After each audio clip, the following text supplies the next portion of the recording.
Vous ne pouvez pas prendre une pensée humaine et mélanger avec la parole de Dieu. Même si ça sonne bien aux oreilles, cela ne va pas donner la vie à l'esprit de l'homme. Jésus a dit, l'homme ne vivra que de la parole qui sort de la bouche de Dieu. Une précision claire et nette.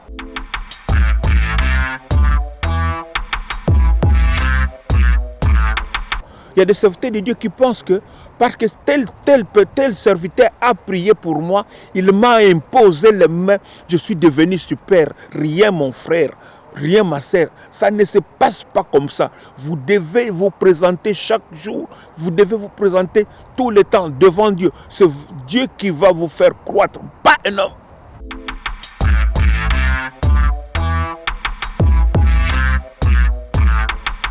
Je ne vois pas comment, lorsque vous connaissez votre identité, vous irez baiser les pieds de quelqu'un. Tous ces gens-là qui laissent les fidèles leur baiser les pieds, eux-mêmes ne connaissent pas leur identité.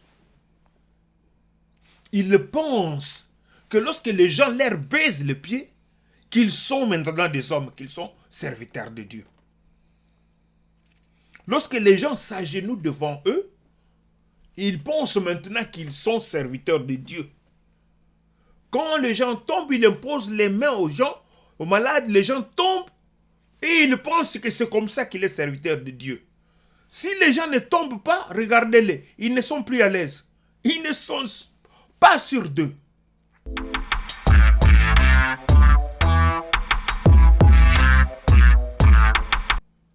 Ordonne à ce pierre de devenir de pain, lui dira-t-il. Parce que Jésus a faim. La famine pousse aujourd'hui beaucoup de gens à faire la volonté de Satan.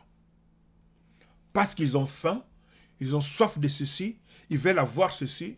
Aujourd'hui, beaucoup de serviteurs se sont agenouillés devant Satan pour accomplir les œuvres de Satan.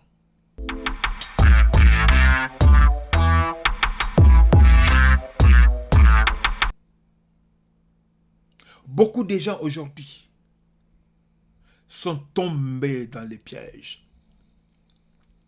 parce qu'ils veulent avoir une renommée, parce qu'ils veulent faire un nom devant les hommes. Vous n'avez pas besoin de faire un nom devant les hommes. Vous avez besoin de faire un nom devant Dieu. Mais lorsque vous cherchez à faire un nom devant les hommes, vous avez transformé les pierres en pain.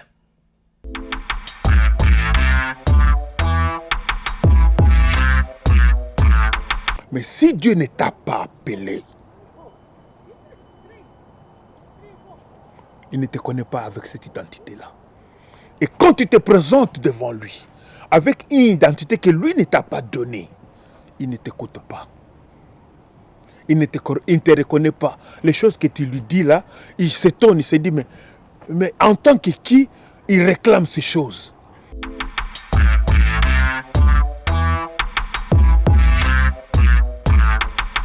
C'est devant Dieu qu'on devient pasteur. C'est devant Dieu, c'est lui qui vous appelle, c'est lui qui va vous le confirmer. Parce que c'est lui qui vous l'a confirmé, vous allez marcher tête haute. Même si vous arrivez quelque part, on ne vous considère pas. Vous restez là-bas derrière, assise à la dernière place. Vous ne vous en faites pas parce que vous savez qui vous êtes. Mais si vous ne savez pas qui vous êtes, vous allez toujours déclarer la première place. Si vous déclarez toujours la première place, vous savez que vous ne connaissez pas qui vous êtes. Les gens qui n'ont pas d'identité, ils réclament toujours à être vus à la première place.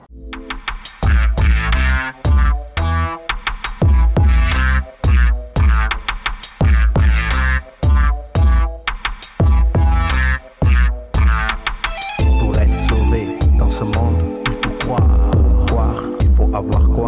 La foi. Pour être sauvé dans ce monde, il faut croire. Pour croire, il faut avoir quoi? Bien-aimés dans le Seigneur, je vous salue tous au nom de notre Seigneur Jésus-Christ. Je suis le pasteur José Chitoko Katende de l'église pentecôtiste La Grâce de Dieu, ici à Londres. à Monopac, plus précisément là où nous nous réunissons. Aujourd'hui, nous allons partager ce message avec vous sur l'identité. Je vais lire mon premier passage dans les livres de Genèse 32 au 27e et 28e verset. Je vais lire au nom de notre Seigneur Jésus-Christ. Il lui dit, « Quel est ton nom ?»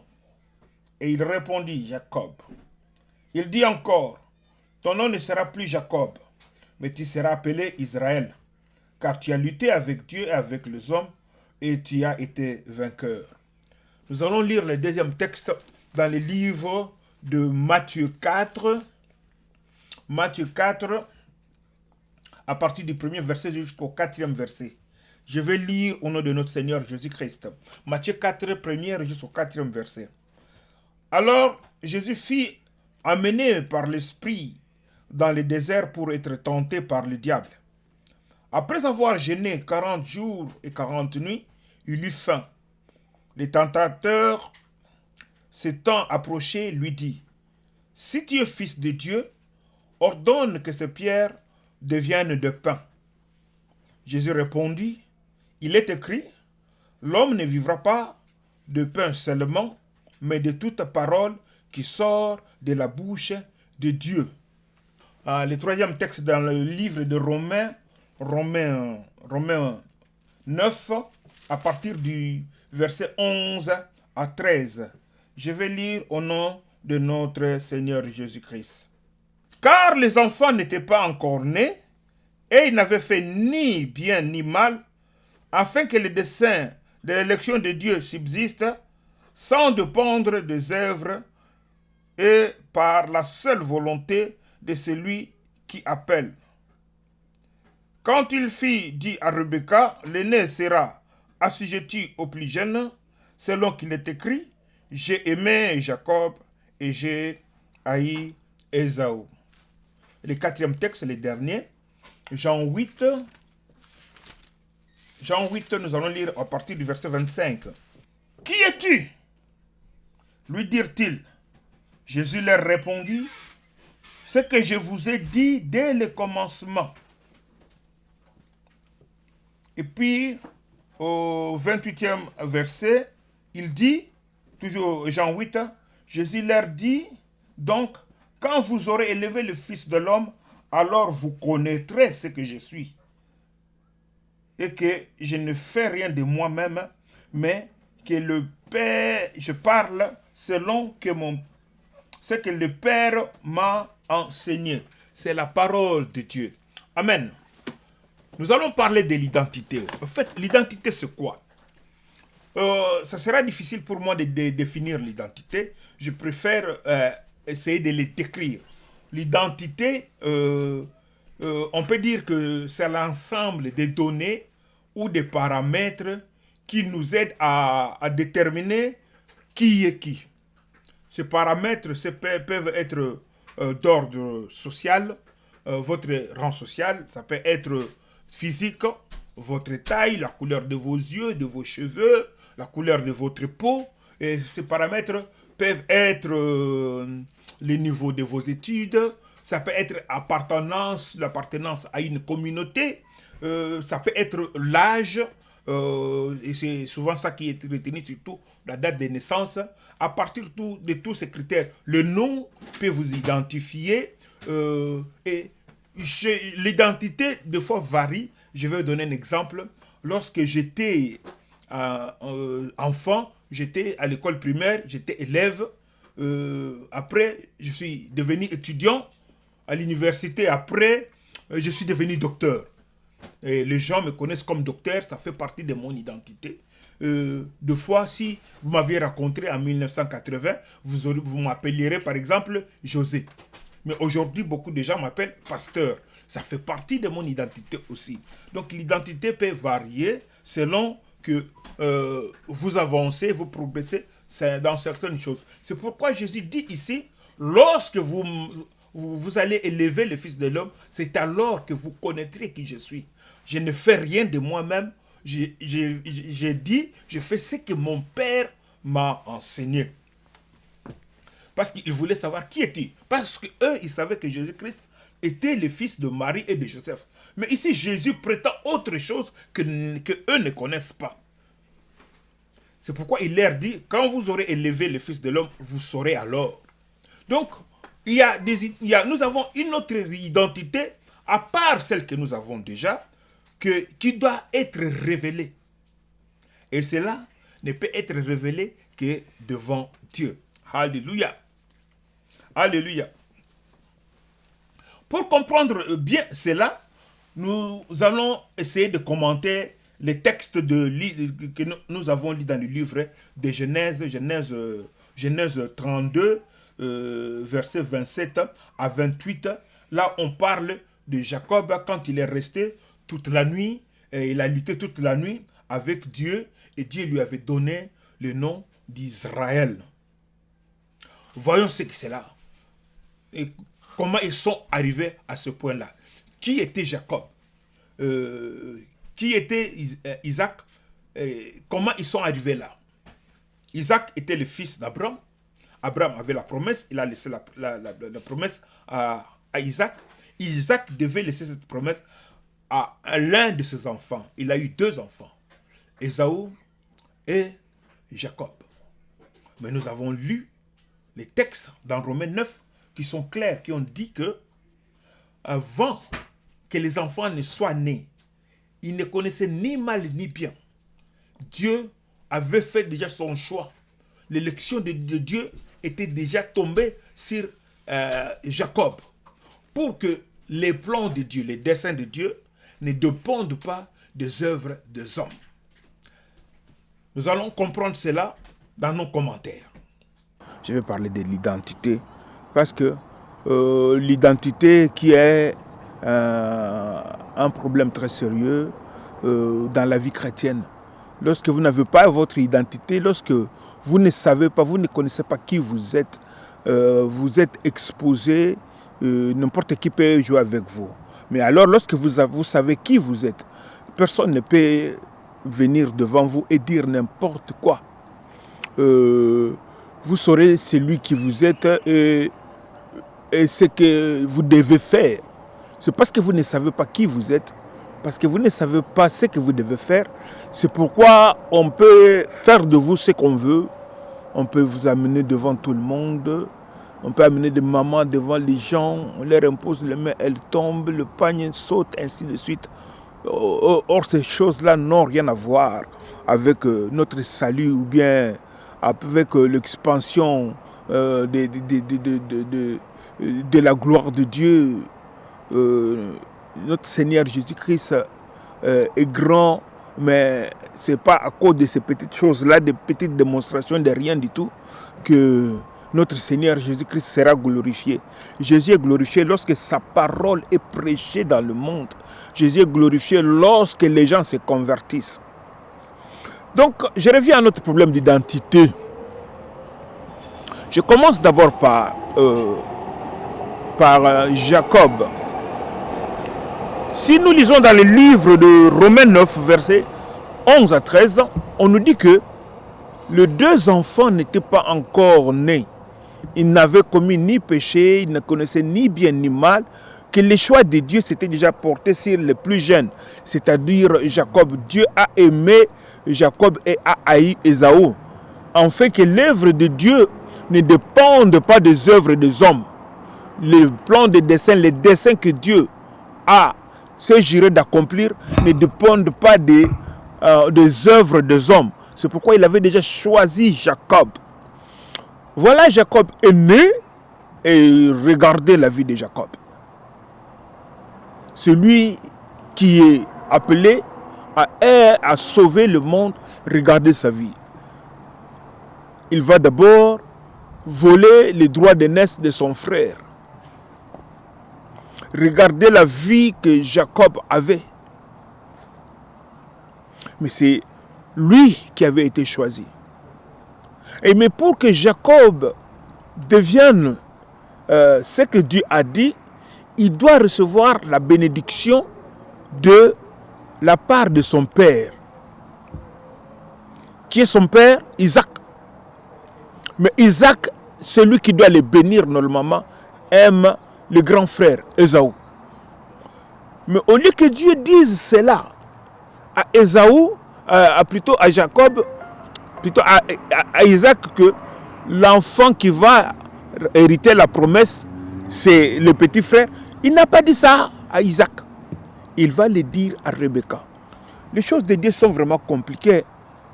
Oh, la pluie commence à tomber. Les choses de Dieu sont vraiment compliquées. Au lieu de les dire à Isaac, il va les dire à Rebecca. Nous sommes maintenant le jour de la bénédiction. Nous savons tout ce qui s'était passé. Les risques, tous les risques que Rebecca avait pris. Pourquoi? Parce que Dieu lui avait dit que c'était le petit frère qui devait être béni. Et le petit frère a été béni. Écoutez ce que Dieu dira à Ésaü, Isaac dira à Ésaü, lorsque Ésaü reviendra vers lui pour réclamer la bénédiction. Il lui dira, je n'ai plus rien, j'ai tout donné à ton frère. J'ai tout donné à ton frère, il ne reste plus rien. Jacob, à l'appel de Dieu, il a été choisi par Dieu, il a reçu la bénédiction d'Isaac, celui qui devait le bénir, et il a reçu toute la bénédiction. Mais voilà, le monsieur se retrouve dans la maison de Laban en train de servir. Les choses de Dieu sont compliquées. Il est dans la maison de Laban en train de servir Laban. C'est lui qui a la promesse d'aller conquérir la terre promise. Il se retrouve dans la maison de Laban en train de servir. Mais qu'est-ce qui va se passer? Jusque-là, Jacob, c'est quelqu'un qui ne sait même pas qui il est. Il n'a pas une identité fixe. Il se recherche. Il se recherche jusque-là dans la maison de Laban. Il se recherche. Il fait des croisements impossibles. Mais jusque-là, sa bénédiction n'est pas encore là. Il n'a pas encore d'identité. Voilà Ésaü qui vient vers son père pour le supplier de lui donner même une petite bénédiction. Son père lui dira, mon fils, je t'aime, tu le sais, mais j'ai tout donné à ton frère. Ton frère a tout pris. Jacob a pris toute la bénédiction. Et malgré qu'il avait pris toute cette bénédiction, Jacob se trouvait dans la maison de Laban en train de travailler. Et regardez la vie qu'il menait. C'est Jacob et ce monsieur, il aime Rachel. On lui présente, il aime Rachel. On lui présente Léa la nuit. Comment il ne pouvait pas savoir que Léa n'était pas Rachel? Entre nous soit dit. Donc vous comprenez que cela n'avait pas changé en lui. Il était toujours resté Jacob. Avec l'appel, avec la bénédiction de son père, mais rien n'avait changé en lui. Jusqu'au jour où il va rencontrer Dieu face à face, lui-même avec Dieu. Il fallait qu'il se retrouve lui-même avec Dieu pour que les choses changent.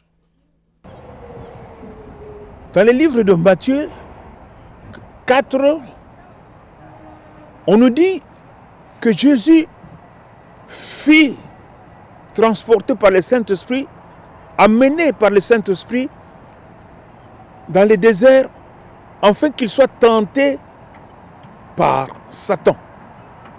Arrivé là-bas, Satan lui dit, après avoir jeûné 40 jours, quand il eut faim, Satan se présentant pour dire à Jésus-Christ, si tu es fils de Dieu, ordonne à ces pierres qu'elles deviennent de pain et tu vas manger. Alléluia. Parce que Jésus avait faim. J'ai béni le Seigneur. Au fait, si vous voyez cette parole, bon, il n'y a pas de mal dans cette parole. Il n'y a aucun péché dans cette parole. Cette parole est claire. C'est à croire que Satan même avait proposé une bonne chose à Jésus-Christ. Pour lui dire, mais tu as faim, tu ne vois pas ce pain. Si tu es fils de Dieu, tu peux transformer ces pierres, puisque tu es fils de Dieu. Toutes ces pierres vont devenir de pain, tu vas manger, tu vas assouvir ta faim. Alléluia. La question commence par ici. Je vais revenir sur la question de pain. Jésus lui dira, l'homme ne vivra pas seulement du pain, mais de toute parole qui sort de la bouche de Dieu. Mais je m'attarde d'abord sur le problème d'identité. Il dit à Jésus, si tu es fils de Dieu. Alléluia. Mais Jésus est fils de Dieu. Jésus est fils de Dieu. Vous voyez, Satan, lorsqu'il vient à vous, lorsque vous ne savez pas qui vous êtes, vous allez finir par l'obéir, sans le savoir. Vous croyez toujours que le péché, désobéir à Dieu, c'est se fâcher, insulter les gens. Non, non, non, non. Faire la volonté de l'ennemi, c'est un péché. Jésus était là, c'était l'esprit qui l'avait amené dans la montagne pour qu'il soit tenté par l'ennemi. L'esprit l'a amené, il ne doit faire que les choses de l'esprit, pas obéir à quelqu'un d'autre, si ce n'est que l'esprit. Mais voilà maintenant Satan qui vient lui proposer, si tu es fils de Dieu. Alléluia. Comme pour semer un doute dans l'esprit de Dieu, dans l'esprit de Jésus-Christ, pour que Jésus-Christ désobéisse à Dieu. Il lui dit, si tu es fils de Dieu, identité, qui es-tu? Jésus ne va pas obéir à Satan puisqu'il est fils de Dieu. Il sait qui il est. Si tu ne sais pas qui tu es, les gens vont se moquer de toi. Les gens vont te balancer de gauche à droite. Ils vont faire de toi ce qu'ils veulent parce que tu ne connais pas ton identité. Aussi longtemps que tu sauras qui tu es, les gens vont te respecter. Les gens ne diront pas n'importe quoi devant toi. Les gens ne feront pas de toi n'importe quoi. Ils auront peur de toi. Bien-aimé, si tu sais qui il est, les gens vont arrêter de s'amuser avec toi. Ils ne te diront pas n'importe quoi. Ils vont bien réfléchir. Avant même de te donner une prophétie, les gens vont commencer à te craindre. Puisque tu sais qui tu es devant Dieu.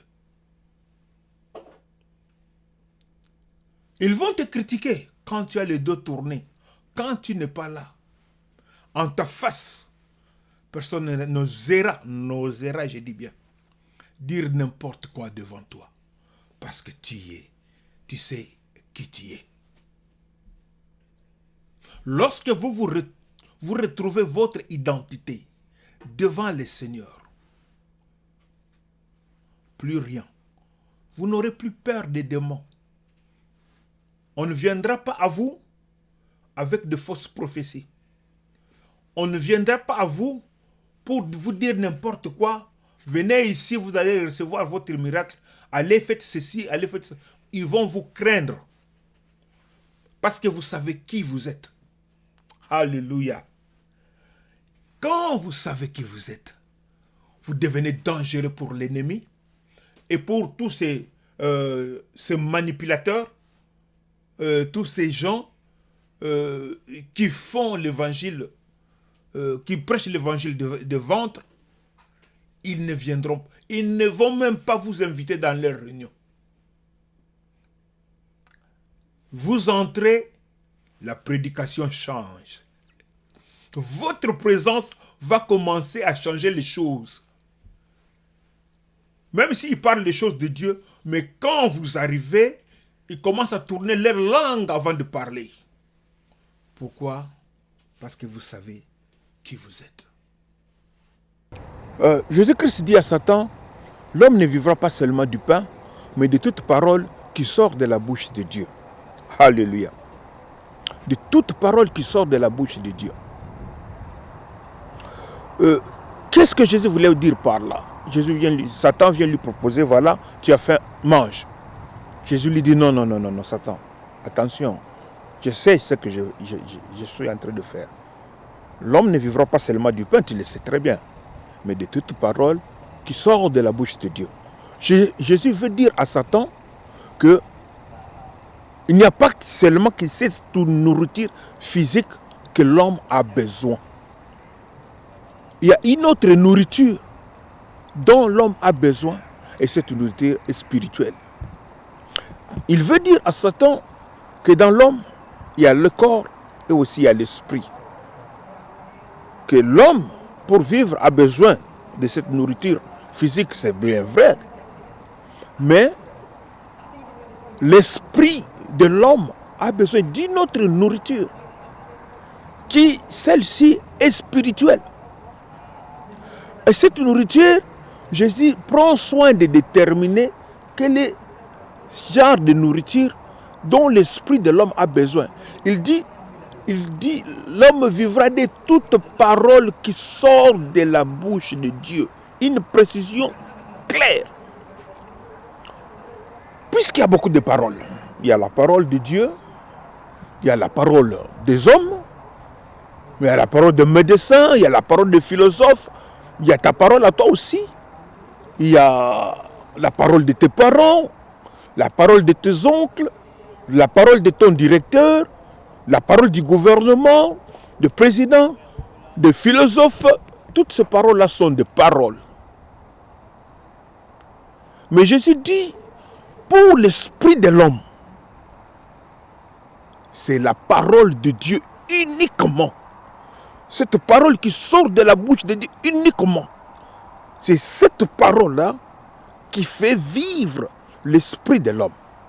Bien que la philosophie orientale a de bonnes idées, de bonnes pensées, c'est une bonne parole.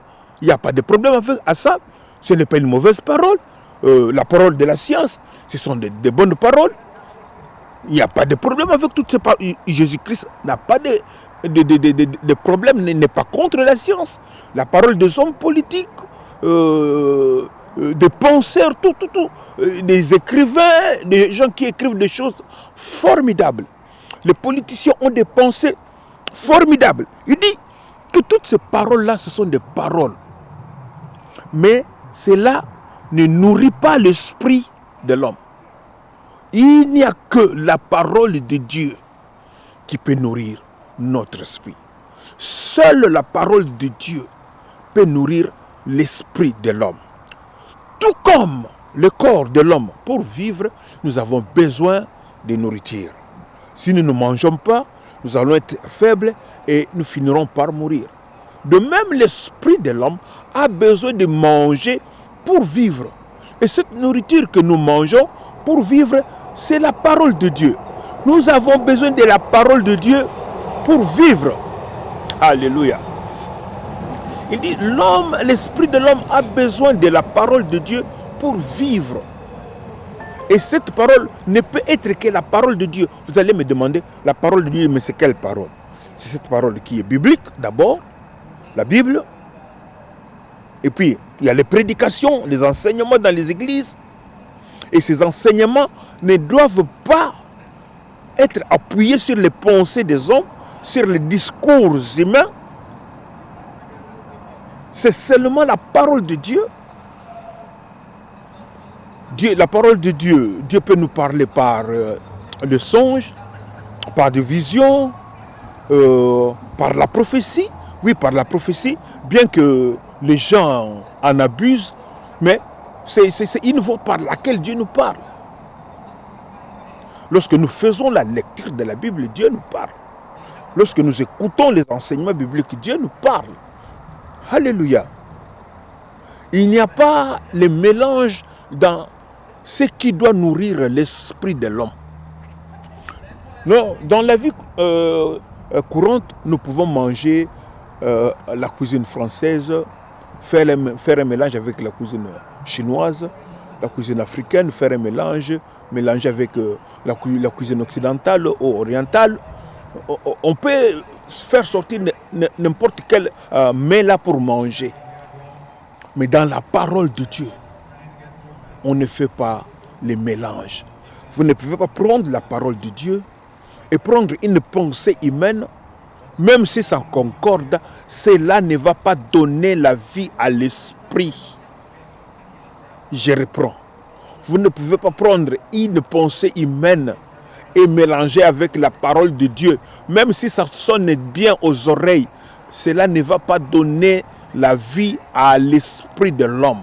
Jésus a dit, l'homme ne vivra que de la parole qui sort de la bouche de Dieu. Une précision claire et nette. Alléluia. Nous avons besoin de cette parole pour faire vivre nos esprits. Et c'est cette parole-là qui va nous donner notre identité. Vous allez me demander comment. C'est ce que nous allons voir. Et c'est cette parole-là qui détermine votre identité, qui vous donne votre identité. Nous retrouvons notre identité dans la parole de Dieu. Lorsque vous demeurez dans la parole de Dieu, vous retrouvez votre identité. En demeurant seul avec la parole. Ce n'est pas les slogans qu'on vous chante. Vous êtes ceci, vous êtes cela. Ça, c'est les hommes. Ils peuvent faire ça, dire ça pour vous encourager.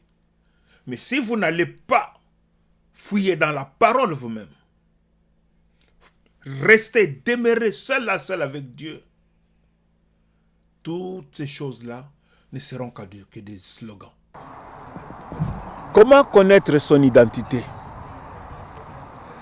On ne peut connaître son identité qu'en écoutant la parole de Dieu, en restant dans la présence de Dieu. Pas autrement. Si vous ne demeurez pas dans la présence de Dieu, vous ne saurez pas votre identité. Parce que l'identité, c'est Dieu qui va vous donner votre identité. Pas un homme. Ce n'est pas un homme qui viendra vous dire, voilà, vous êtes ceci, vous êtes cela, selon lui. C'est Dieu qui vous a appelé et c'est à lui de vous donner votre identité. Votre identité, vous n'allez pas recevoir votre identité de la part d'un homme ou de la part de votre pasteur. Votre pasteur peut être un canal, mais c'est votre confirmation, la confirmation de votre identité, vous l'aurez devant Dieu. Devant Dieu, vous avec Dieu. Je vais vous dire une chose, c'est bien de rester dans la foule avec les autres, prier, écouter la parole, aller à l'église, c'est très bien. Mais votre identité, vous allez la recevoir devant Dieu seul, tête à tête avec Dieu. Si vous ne voulez pas rester tête à tête avec Dieu, on va vous entraîner dans la boue. Les gens feront de vous ce qu'ils veulent que vous soyez. Vous devez avoir le temps de rester seul avec Dieu. Et c'est lui qui va vous donner votre identité, pas quelqu'un d'autre. Paul dira dans 1 Corinthiens 3, il dit, j'ai planté, Apollos a arrosé, mais c'est Dieu qui fait croître. Alléluia. Moi, je suis pasteur, j'ai planté Christ dans ta vie. Ton pasteur a planté Christ dans ta vie. Les autres serviteurs aussi sont passés. Ils ont arrosé sur ce que votre pasteur a dit, a donné. Mais c'est Dieu qui fait croître. C'est-à-dire vous devez vous retrouver en sa présence pour croître, pour que vous ayez votre identité. Autrement, vous ne faites que passer votre temps en vous trompant par de faux raisonnements, en restant un chrétien de l'église, un fidèle de l'église. Vous devez être fidèle à Dieu, pas un fidèle de l'église. Vous êtes d'abord fidèle à Dieu. C'est à Dieu, c'est Dieu qui vous a appelé, pas l'église. Alléluia. Pas votre assemblée, c'est Dieu qui vous a appelé. Même si c'est un frère de l'église qui vous y a amené. Mais c'est Dieu qui vous a appelé. Vous devez avoir une relation personnelle avec lui. C'est là que vous devez commencer. Tout doit partir de là. Vous devez vous présenter devant Dieu. Lui, il va vous façonner. Alléluia. Voilà Jacob. Je reviens sur Jacob qui a été appelé. Appelé à servir Dieu. Dans Romains 9, comme nous avons dit, Dieu dit, les deux enfants n'étaient pas encore nés. Ils ne connaissaient ni mal ni bien, que l'élection de Dieu s'était déjà posée sur les petits frères. C'est pourquoi on dit, j'ai aimé Jacob et j'ai haï Ésaü. Donc Dieu avait choisi Jacob avant que Jacob ne soit né. Et la personne qui doit donner la bénédiction à Jacob, comme on l'avait dit, c'était Isaac, son père. Et nous savons tout ce qui s'était passé. Jacob a l'appel, il a la bénédiction. Mais il ne connaît pas encore son identité. Il se retrouve dans la maison de Laban en train de servir. Pourquoi? Parce qu'il ne connaît pas encore son identité. Alléluia. Le problème de l'identité, c'est un problème très sérieux. Et beaucoup d'enfants de Dieu en souffrent. Pourquoi? Parce qu'ils font confiance à un homme. Ils pensent que c'est l'homme qui va le changer. Ils courent derrière les hommes. Il y a un prophète qui est arrivé ici. Ils vont là-bas pour qu'on lui impose les mains. Il y en a des serviteurs de Dieu qui pensent que, parce que tel serviteur a prié pour moi, il m'a imposé les mains, je suis devenu super. Rien mon frère, rien ma sœur. Ça ne se passe pas comme ça. Vous devez vous présenter chaque jour, vous devez vous présenter tout le temps devant Dieu. C'est Dieu qui va vous faire croître, pas un homme. Alléluia. L'imposition de main, c'est notre doctrine. Mais ce n'est pas parce qu'un homme puissant m'a imposé de main que je peux changer ma vie. Ma vie va changer parce qu'on m'a imposé les mains. Non, c'est Dieu qui fait croître. Alléluia. Et c'est devant Dieu que Jacob a retrouvé son identité. Jusqu'à ce qu'il s'était retiré lui-même. Jusqu'à ce qu'il s'était retiré lui-même. Lui-même. Pas avec un homme. Lui-même avec Dieu. Jusqu'à ce qu'il s'était retiré lui-même avec Dieu. La Bible dit, il lutta toute la nuit avec Dieu. Et au matin, c'est là où Dieu le bénit. Il lui dit, à partir d'aujourd'hui, alléluia, à partir d'aujourd'hui, ton nom n'est plus Jacob, mais ton nom est Israël.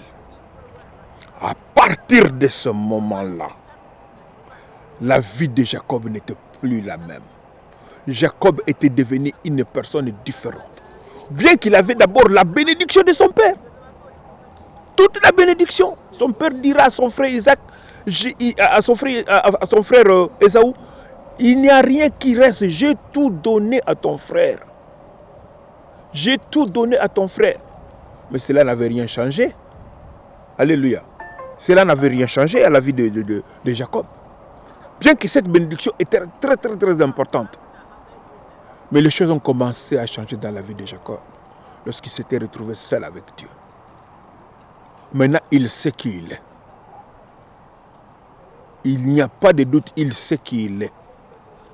Lorsque maintenant, Jacob, qui est maintenant Israël, se présente devant Pharaon, nous savons tous que Pharaon était un grand roi. Pharaon, pour l'Égypte, il était Dieu. On l'appelait, il était Dieu en Égypte. Mais lorsque Pharaon a rencontré Jacob, Jacob s'est avancé devant Pharaon avec une identité. L'identité qu'il avait reçue de Dieu. Et tout de suite, Pharaon a compris. Parce que tout le monde devait se prosterner devant Pharaon. Tout le monde. Pas Jacob. Israël ne s'est pas prosterné devant Pharaon. Mais plutôt, Pharaon s'est prosterné devant Israël, devant Jacob. Parce que Jacob connaissait maintenant qui il est. Il n'y a pas de doute dans sa tête, il sait qui il est. Lorsque vous connaissez votre identité, votre joie ne sera pas seulement dans la foule, même quand vous êtes à deux, même quand vous êtes à trois. Vous ne serez plus influencé par la foule, par la renommée des hommes. Vous êtes ce que vous êtes. C'est parce que vous l'avez appris devant Dieu, en demeurant dans sa présence. Je ne vois pas comment, lorsque vous connaissez votre identité, vous irez baiser les pieds de quelqu'un. Tous ces gens-là, qui laissent les fidèles leur baiser les pieds, eux-mêmes ne connaissent pas leur identité. Ils pensent que lorsque les gens leur baisent les pieds, qu'ils sont maintenant des hommes, qu'ils sont serviteurs de Dieu. Lorsque les gens s'agenouillent devant eux, ils pensent maintenant qu'ils sont serviteurs de Dieu. Quand les gens tombent, ils imposent les mains aux gens, aux malades, les gens tombent et ils pensent que c'est comme ça qu'il est serviteur de Dieu. Si les gens ne tombent pas, regardez-les, ils ne sont plus à l'aise. Ils ne sont pas sûrs d'eux. Quand vous dites quelque chose de la part de Dieu, je donne une prophétie. Si c'est de la part de Dieu, si ça ne marche pas, où est mon problème? Si c'est Dieu qui m'a dit, ça ne marche pas, où est mon problème? C'est Dieu qui m'a dit. Lui-même, même si ça ne marche pas aujourd'hui, je suis sûr que ça va marcher, même dans 10 ans. Mais lorsque je commence à m'inquiéter, c'est parce que je ne suis pas sûr de cette prophétie. Je ne sais pas d'où ça vient. Parce que moi-même, peut-être, je l'ai inventé. Vous connaissez ce genre de prophétie. Parce que je ne suis pas moi-même sûr de moi. C'est pourquoi vous voyez les gens, envoyer les gens manger la pelouse. Parce qu'eux-mêmes, et les gens qui mangent la pelouse, ne sont pas sûrs de leur identité. Un enfant de Dieu ne peut pas aller manger la pelouse. Jésus avait faim. Puisque Jésus avait faim, Satan s'approche maintenant. Il dit, c'est le moment maintenant de la voir. Il va maintenant faire ma volonté, puisqu'il a faim. Ordonne à ce pierre de devenir de pain, lui dira-t-il. Parce que Jésus a faim. La famine pousse aujourd'hui beaucoup de gens à faire la volonté de Satan. Parce qu'ils ont faim, ils ont soif de ceci, ils veulent avoir ceci. Aujourd'hui, beaucoup de serviteurs se sont agenouillés devant Satan pour accomplir les œuvres de Satan. Beaucoup de gens aujourd'hui sont tombés dans les pièges parce qu'ils veulent avoir une renommée, parce qu'ils veulent faire un nom devant les hommes. Vous n'avez pas besoin de faire un nom devant les hommes. Vous avez besoin de faire un nom devant Dieu. Mais lorsque vous cherchez à faire un nom devant les hommes, vous avez transformé les pierres en pain. Ce n'est pas parce que vous avez faim, parce que vous êtes dans le manquement de ceci ou de cela, que vous devez vous laisser faire, que vous devez accomplir la volonté de Satan. La chose que Satan avait demandé à Jésus n'était pas un péché. Jésus avait faim. C'est comme si Satan lui proposait une bonne chose. Attention. Beaucoup aujourd'hui ont perdu leur appel. Parce qu'ils le pensent que je dois voir ceci, je dois voir cela, parce que le monde leur fait croire qu'ils ont faim. Parce que vous n'avez pas ceci, vous n'avez pas cela, que vous n'êtes pas ministre de Dieu. Pour être ministre de Dieu, pour être un grand serviteur, il faut avoir ceci, il faut avoir cela, il faut faire ceci, il faut qu'on vous voie comme ça.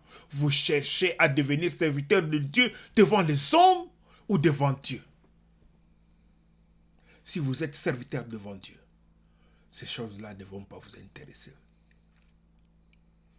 Vous allez chercher votre identité devant Dieu.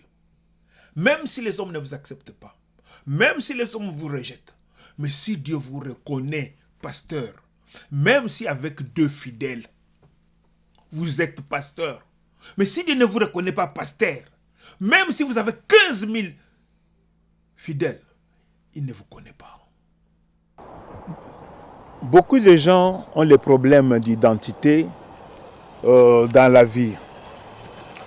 Il y en a beaucoup qui pensent que parce qu'ils ont telle ou telle chose, cela peut les identifier.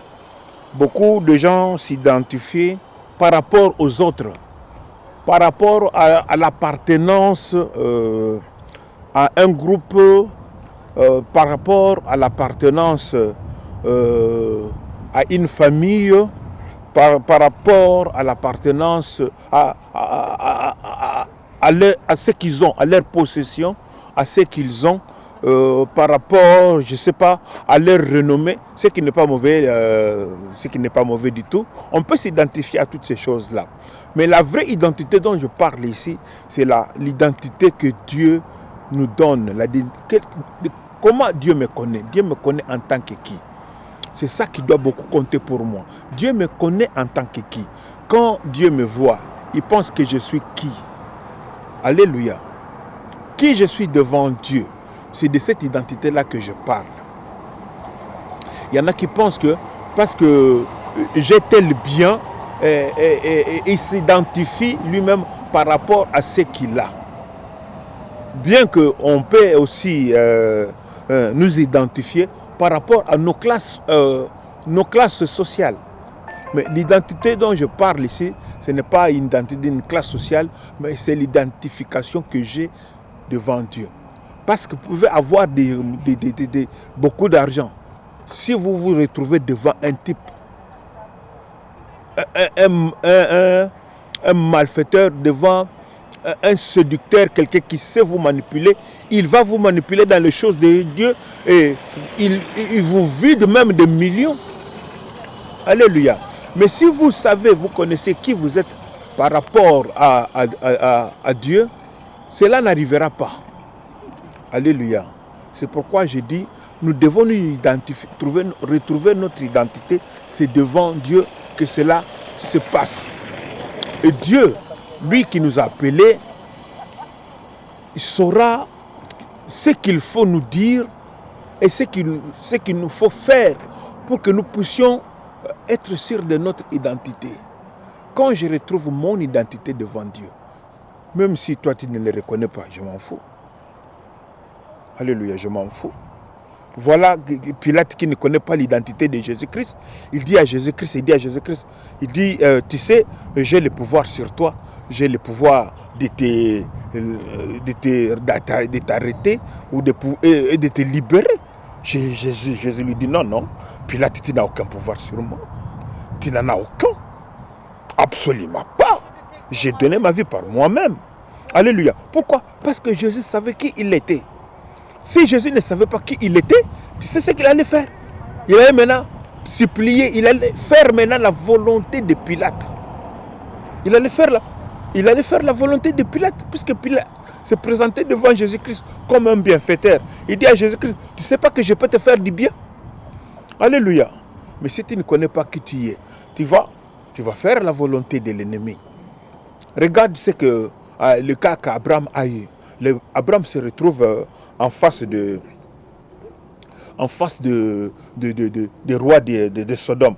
Quand il avait livré bataille pour Sodome pour sauver Lot.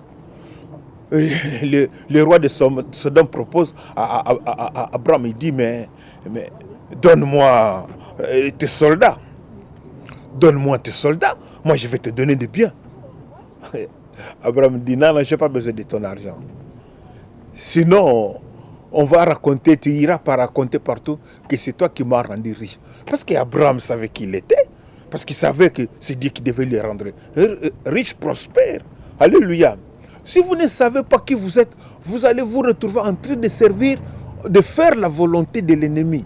C'est très important que nous arrivions tous à savoir, à connaître qui nous sommes. Et cela, ce n'est que devant Dieu, pas devant les hommes.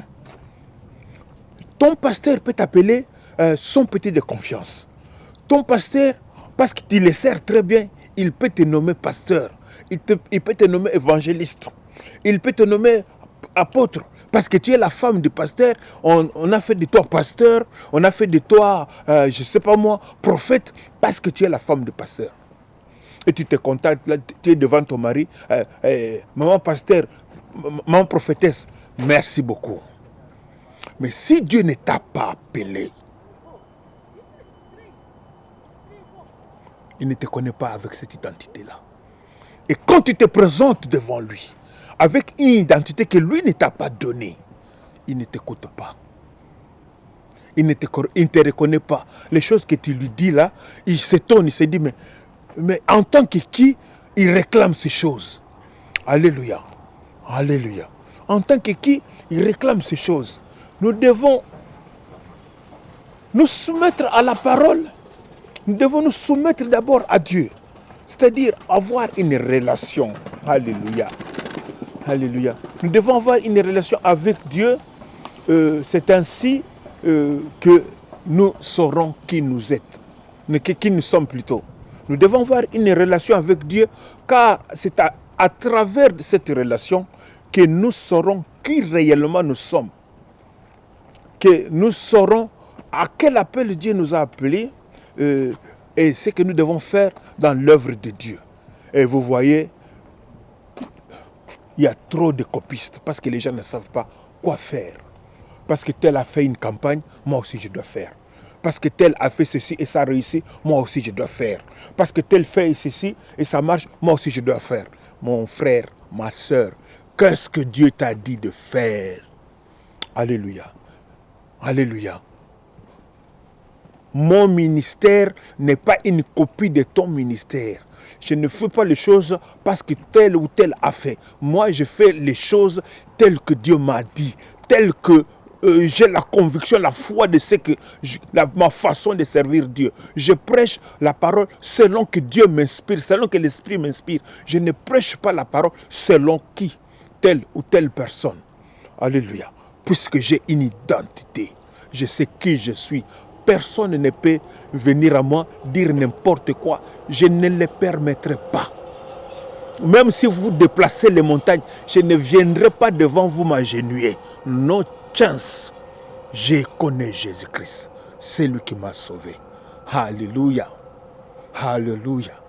C'est pourquoi lorsque Satan a essayé de dire à Jésus, si tu te prosternes devant moi, alléluia, si tu te prosternes devant moi, je vais te donner tout ceci. Combien de gens se sont prosternés jusque-là? Vous savez combien de gens se sont prosternés devant Satan pour recevoir les biens de ce monde? Vous savez combien? Alléluia. Alléluia. Si vous courez là derrière la bénédiction pour recevoir les miracles, toutes ces choses-là, vous faites déjà partie de ce nombre de gens qui sont partis adorer Satan. Alléluia. Si vous courez derrière les faiseurs de miracles, vous courez pour recevoir des titres, vous pensez que c'est un homme qui va faire de vous pasteur. Vous vous trompez. Moi, quand j'ai reçu mon ministère, quand Dieu m'a parlé, je n'avais pas dit à mon pasteur, j'ai dit à ma femme et mes enfants, c'est tout. Je n'avais jamais dit à mon pasteur que Dieu m'a appelé, m'a dit que je serais ministre. Jamais. Je laissé faire.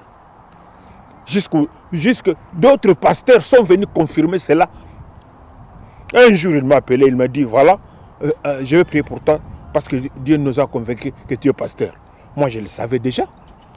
J'ai entendu le temps. Je ne me suis pas précipité. Parce que même si vous ne le faites pas, si Dieu me voit ici, j'ai cette identité. Alléluia. Je ne cherche pas mon identité devant les hommes. Je ne m'impose pas devant les hommes. Je n'ai pas besoin, je n'ai pas le temps de m'imposer devant les hommes. Pourquoi? Parce que j'ai été devant Dieu. Mon identité, c'est devant Dieu que je l'ai obtenue, pas devant les hommes. Aucun homme n'a aucun pouvoir sur moi. Je n'ai aucun pouvoir sur les autres. Et personne n'a le pouvoir sur moi. Puisque je suis serviteur de l'Éternel. Je le sers et je suis fier de le servir. Alléluia. C'est mon Dieu. Nous devons être sûrs que lorsque nous sommes devant Dieu, nous lui réclamons certaines choses, que nous sommes en droit de le faire.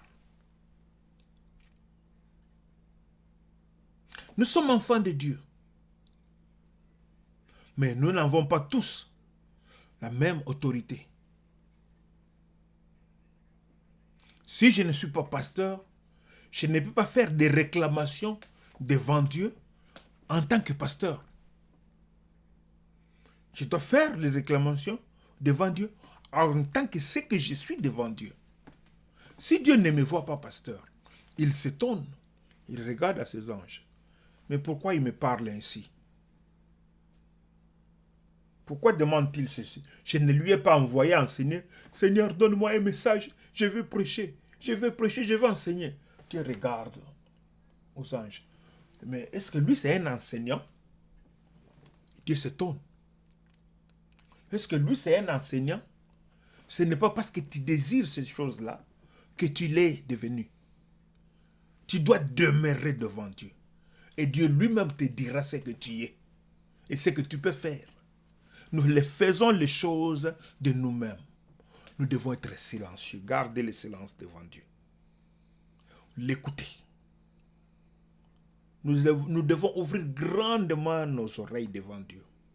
Des fois, nous allons devant Dieu pour faire beaucoup de bruit pour rien. Nous devons avoir beaucoup de temps. Passer du temps à l'écouter. C'est ainsi qu'il va nous façonner. Pour que nous soyons utiles dans les services qu'il nous a placés, lui. Le service, ce n'est pas seulement la parole de Dieu, aller prêcher la parole. Il y a beaucoup de choses qu'on peut faire dans l'église de Dieu. Il y en a beaucoup. Ce n'est pas le travail qui manque dans l'œuvre de Dieu. Mais nous devons demeurer dans sa présence. Nous devons avoir une relation personnelle efficace avec lui pour que nous puissions accomplir sa volonté. Pour que nous puissions connaître qui nous sommes. C'est là, c'est très très important. Qui nous sommes devant lui pour accomplir la mission qu'il nous a donnée. Nous sommes le fruit de ce que nous écoutons et de ce que nous connaissons. Alléluia. Tu es le fruit de ce que tu écoutes et de ce que tu connais. Qu'est-ce qu'on t'a dit? Qu'est-ce que Dieu t'a dit? Et qu'est-ce que le monde te dit? Alléluia. Moi, je suis pasteur. Je peux te dire que tu es ceci, que tu es cela, que Dieu t'a appelé à faire ceci, à faire cela. Mais qu'est-ce que Dieu lui-même t'a dit? Tu dois arriver à ce point où tu t'enfermes seul avec Dieu. Ce n'est pas un seul jour. Tu dois avoir cette habitude de t'enfermer avec Dieu. Et c'est Dieu qui va te façonner. La croissance, ce n'est pas en un seul jour. C'est la croissance qui va t'amener à ton identité. J'ai planté. Apollos a arrosé. Et c'est Dieu qui fait croître. 1 Corinthiens 3, verset 6. C'est très important. C'est Dieu qui fait croître, mon bien-aimé. Et quand tu restes devant lui, c'est là où tu te découvres qui tu es. Il dit,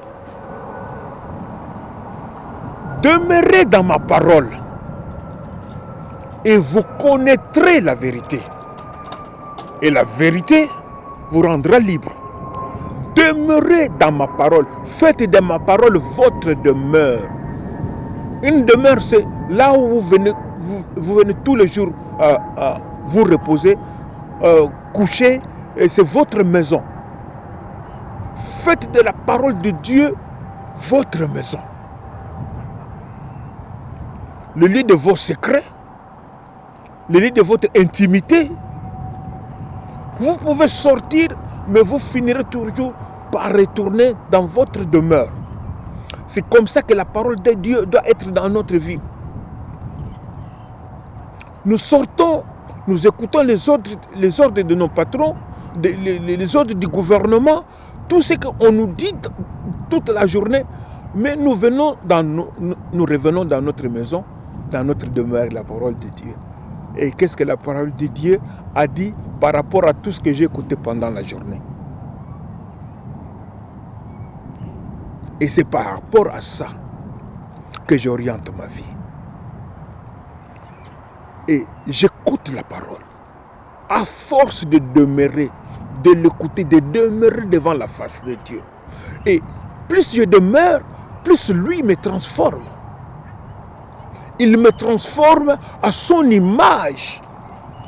Plus je demeure devant lui, il me transforme à son image. Et en demeurant, et par la transformation, je commence à avoir mon identité. Alléluia. Cela ne vient pas d'un homme. Ce n'est pas un homme qui va me confirmer que non, maintenant, parce que j'ai prié. Non, je ne suis pas contre quand on prie pour quelqu'un, mais ce n'est pas ça. Ce n'est pas ça. Même si Pierre était là aujourd'hui, il m'impose les mains. Si Dieu n'a pas vu les choses comme ça, d'ailleurs, Pierre ne va pas faire les choses que Dieu ne lui a pas dit. Hein. Ce n'est pas comme aujourd'hui, j'achète un amplificateur ici et avec une table de mixage, je vais à Kinshasa, je donne ça à une église, on prie pour moi, on m'impose les mains, je deviens pasteur. Et vous n'êtes pas pasteur? On ne devient pas pasteur parce qu'on a acheté une table de mixage hein, à l'église. Non. C'est devant Dieu qu'on devient pasteur. C'est devant Dieu, c'est lui qui vous appelle, c'est lui qui va vous le confirmer. Parce que c'est lui qui vous l'a confirmé, vous allez marcher tête haute. Même si vous arrivez quelque part, on ne vous considère pas. Vous restez là-bas derrière, assise à la dernière place. Vous ne vous en faites pas parce que vous savez qui vous êtes. Mais si vous ne savez pas qui vous êtes, vous allez toujours déclarer la première place. Si vous déclarez toujours la première place, vous savez que vous ne connaissez pas qui vous êtes. Les gens qui n'ont pas d'identité, ils réclament toujours à être vus à la première place. Ils réclament toujours. Ils pensent que c'est leur droit. Alléluia. Si vous connaissez qui vous êtes. Je suis ce que je suis, c'est devant Dieu. Même si vous me mettez derrière là-bas, Dieu me voit pasteur, Dieu me voit évangéliste, Dieu me voit prophète, Dieu me voit chantre, Dieu me voit diaconesse, Dieu me voit tel, Dieu me voit tel, Dieu me voit tel. Je ne crains rien, je ne me fâche pas contre quelqu'un qui dit on m'a négligé, je suis parti là-bas, on m'a négligé, j'étais à la dernière place, ils n'ont pas tenu, ils ne savent pas que je suis ceci. Oh là là, pourquoi vous énervez-vous? Pourquoi vous emportez-vous? Parce qu'on vous a donné la dernière place. Alléluia. Je ne m'en fais pas parce que je sais qui je suis. C'est devant Dieu que j'ai obtenu mon identité, pas devant les hommes. Parce que si vous l'avez obtenu devant les hommes, vous allez chercher à le confirmer devant les hommes. Vous allez faire tout pour que tous les hommes acceptent ce que vous êtes. Alléluia. Moi, ce n'est pas devant les hommes. Mais si ce n'est pas devant les hommes, c'est devant Dieu. Vous allez tout faire devant Dieu pour conserver cette identité devant Dieu, pas devant les hommes. Même s'ils ne vous acceptent pas, vous n'allez pas vous en faire. Vous allez tout faire pour conserver votre identité devant Dieu et non devant les hommes. Alléluia. Alléluia. Je bénis mon Dieu, je bénis mon Seigneur à cause de toutes ces choses. Mon identité, c'est devant Dieu que je l'ai obtenue, pas devant les hommes. Nous sommes les fruits de ce que nous avons écouté par lui, de ce qu'il nous a dit. Nous sommes les fruits de ce que lui nous a dit. Parce qu'il nous a dit, cela nous donne la force. Et nous pouvons nous dresser devant les hommes, proclamer des choses en son nom. Et les choses que nous savons d'avance qu'elles seront accomplies. Même pas tout de suite, mais cela arrivera à son temps. Nous sommes les fruits de ce que nous avons écouté devant lui, ce qu'il nous a dit. Dans le secret. Nous ne faisons pas de réclamations par hasard. Mais nous réclamons ce que lui nous a dit que nous sommes et qui n'arrive pas. Jésus dit, lorsque vous allez élever les fils de l'homme, c'est alors que vous saurez qui je suis. J'enseigne, je fais ce que lui m'a enseigné, pas autre chose. Jésus savait très bien qui il était. Parce que son père lui avait dit qui il était. Il n'avait pas besoin que Satan vienne lui rappeler cela si tu es fils de Dieu. Il n'avait pas besoin de l'attendre de Satan. Même si Satan n'avait pas cru, même si le monde n'avait pas cru, il a accompli sa mission telle que son père le lui avait demandé.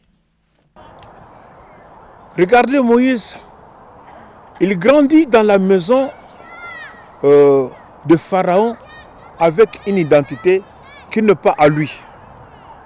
Moïse pense qu'il est égyptien, alors qu'il est hébreu. Alléluia. Alors qu'il est hébreu. Il pense qu'il est égyptien. La Bible nous dit, Moïse devenu grand. J'ai béni le Seigneur. Moïse devenu grand. Refusa d'être appelé le fils de la fille de Pharaon, préférant l'opprobre de Christ. Préférant l'opprobre de Christ. Il a rejeté tout. Il a rejeté la richesse de l'Égypte. Il a voulu se faire libérateur. Ça n'a pas marché. Il s'est retrouvé dans les pays des mendiants. Et pourtant, Dieu l'avait choisi. Dieu l'avait appelé. Moïse avait perdu tout ce qu'il pensait être. Il avait perdu. Il ne croyait plus à tout cela. Il se disait, je suis fini, je vais terminer ma vie ici dans le pays des mendiants. Il s'est même marié, il a oublié le peuple de Dieu qui était esclave là-bas, où il les avait laissés. Il a tout oublié et il se disait maintenant qu'il est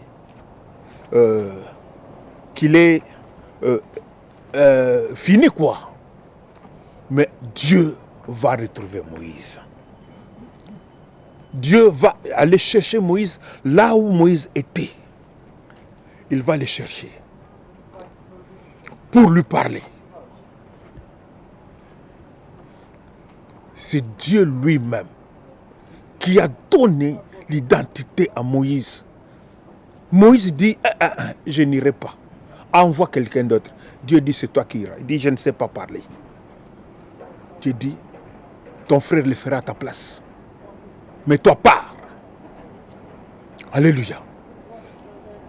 Moïse dit, je ne pars pas. Dieu dit, je sais pourquoi tu ne pars pas. Tu as peur de ceci, de la puissance de Pharaon. Jette ton bâton. C'est des serpents que tu as peur, non? Dieu lui fait la démonstration. Il dit, tu as peur de la puissance de Pharaon. Il ne te fera rien. Alléluia. Il ne te fera rien. Vas-y. Alléluia.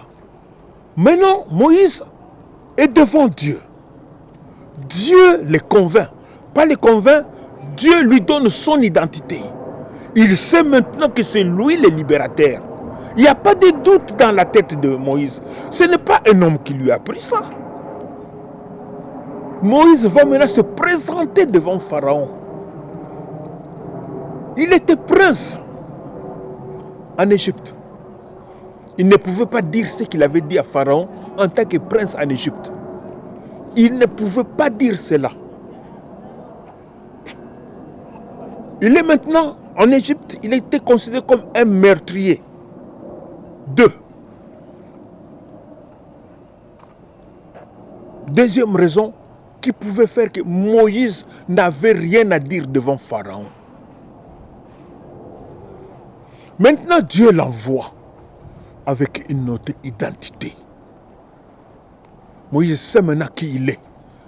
Il n'y a qu'une doute dans sa tête que c'est lui le libérateur. Il se présente devant Pharaon. Laisse mon peuple aller adorer son Dieu. Alléluia. Tête haute. Ce n'est plus un coup de tête. Ce ne sont plus les Hébreux parce qu'ils l'ont applaudi, parce qu'ils l'ont choisi. Non. C'est Dieu maintenant. Moïse sait qui il est. Même si le peuple se révolte contre lui, Moïse sait qui il est. Si vous savez qui vous êtes, si au moins vous saviez qui vous étiez, Jésus dira à cette femme, si moi tu savais, c'est lui qui te dit, donne-moi à boire. Alléluia. Si au moins tu savais. Bien-aimés dans le Seigneur, nous n'avons plus besoin de nous donner des noms pour qu'on pense que nous sommes tels, l'œil de l'Éternel, les pieds de l'Éternel, le feu de ceci, de cela. Lorsque nous le faisons, nous prouvons que nous ne connaissons même pas qui nous sommes.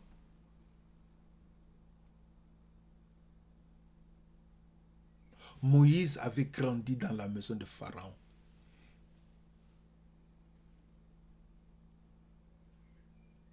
Il avait grandi dans la maison de Pharaon. Mais lorsque Dieu lui avait parlé,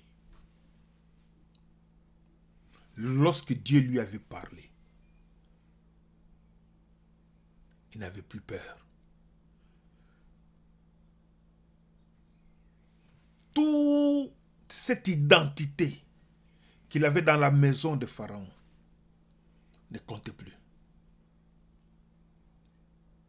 Toute la puissance de Pharaon, il connaissait très bien la puissance de Pharaon, ne comptait plus. Un enfant de Dieu qui connaît son identité n'a pas peur des démons. Et les démons, surtout les sorciers. Je m'étonne que nos églises, jusqu'aujourd'hui, nous sommes limités dans les choses des sorciers.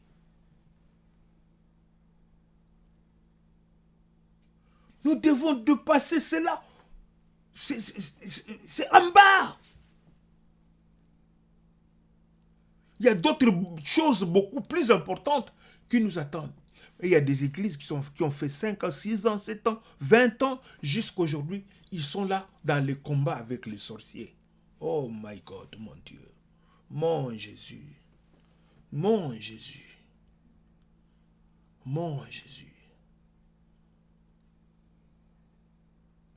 Moïse s'est caché pour tuer l'Égyptien, un simple Égyptien. Il ne s'était pas limité là. Maintenant, Moïse parle face à face avec Pharaon pour lui dire de laisser les enfants de Dieu aller adorer leur Dieu. Parce qu'il a rencontré Dieu. Il ne traite plus avec les petits Égyptiens de la rue là, les petits soldats là, les sorciers de la rue. Il traite maintenant avec Pharaon. Laisse mon peuple partir. Parce que Moïse connaît son identité. Il n'a plus besoin d'aller se mettre maintenant devant les policiers. Jésus dit, élevez-moi et vous saurez qui je suis. Et aujourd'hui, au nom de Jésus-Christ, dans le ciel, sur la terre, sous la terre, tout genou confesse et toute langue confesse que Jésus-Christ est Seigneur à la gloire de Dieu le Père. Élevez-moi et vous connaîtrez qui je suis. Bien-aimé, je prie pour tout celui qui a écouté cette parole. Que Dieu te bénisse, que sa grâce surabonde dans ta vie. Demeure devant sa présence, afin qu'elle te donne, qu'elle te communique ton identité. Et tu pourras t'élever partout, tête haute, proclamer l'évangile, sans peur que tu sois corrompu. Et quand la corruption viendra, quand l'ennemi viendra, tu ne vas pas te prosterner devant lui. Comme Satan qui a montré la gloire du monde à Jésus. Je te donnerai tout ceci si tu te prosternes devant moi. Mais si tu connais ton identité, tu ne te prosterneras pas. Que cette parole soit ancrée dans nos vies et que produise des fruits dignes de repentance. Merci mes bien-aimés. Que la paix de notre Seigneur Jésus-Christ soit avec vous. À la prochaine.